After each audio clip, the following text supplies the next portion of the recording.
Шановні українці, українки, зараз у Харкові та Дніпрі, в інших наших містах і громадах триває ліквідація наслідків російських ударів. В Києві сьогодні російська армія пошкодила чергову лікарню, абсолютно цивільний об'єкт. В Дніпрі серед влучань цивільне підприємство, виробник продовольства, звичайна соняшникова олія, і це для Росії, як виявляється, теж мішень. У Харкові росіяни ударили просто по теплу, по енергії для людей, по звичайному життю, балістика, проти енергетики. В Херсоні ремонтні бригади енергетики працювали, щоб відновити постачання електрики після російських ударів.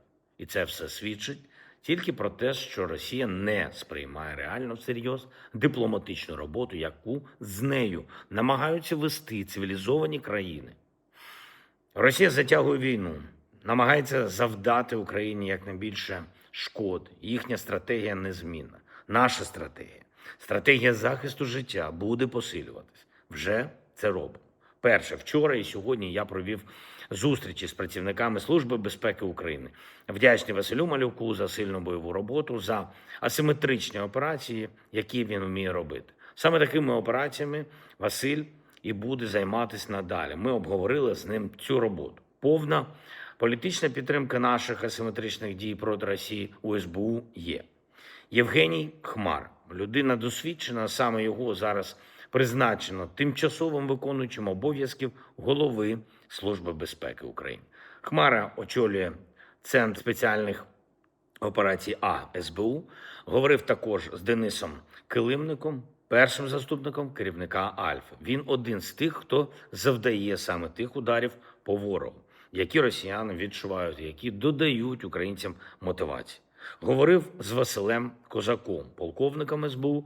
Це молодий хлопець, один з представників нового покоління українських захисників, воїнів СБУ, майстер операцій. Ми обговорили з ними те, що вже зроблено, і те, що ми ще плануємо. Підтримую цю роботу, вдячний за свіжий погляд на роботу СБУ. Говорив з Олександром Покладом. Важливо, що внутрішній захист української державності та контррозвідувальна складова роботи СБУ значно посилені за роки цієї війни. Потенціал СБУ буде більше. Саме в контексті захисту України, захисту наших позицій, захисту національних інтересів.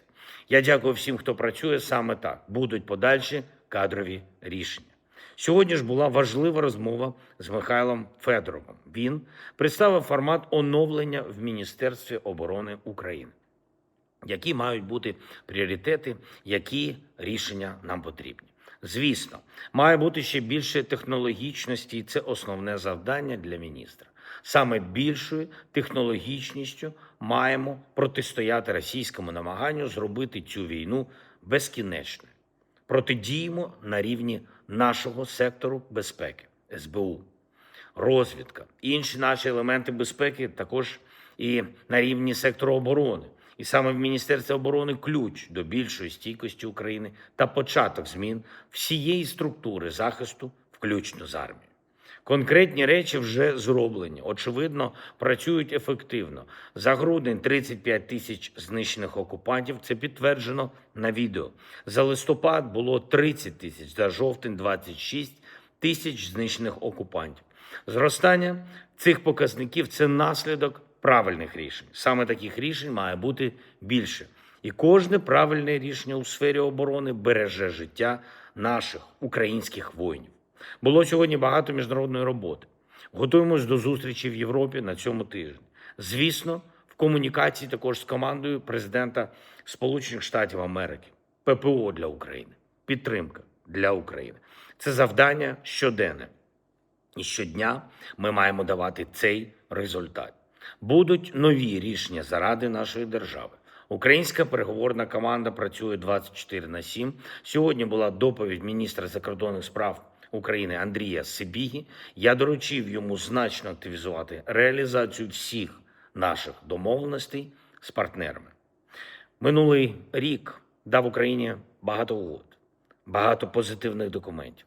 За кожним документом має бути і буде результат для нашої стійкості. Є ще одне призначення сьогодні. Христя Фріланд допомагатиме Україні визначати корисні економічні рішення. Це людина зі значним досвідом. Христя працювала в урядових структурах Канади, має хороші зв'язки у світі. Це все підтримує Україну. Сьогодні ж я говорив з Дмитром Кулебою. Важливо, щоб усі ми зараз у єдності працювали в одній команді України. Саме так і робимо. Україна заслуговує на повагу. Україна потребує результатів. Дякую всім, хто нам допомагає. Слава Україні!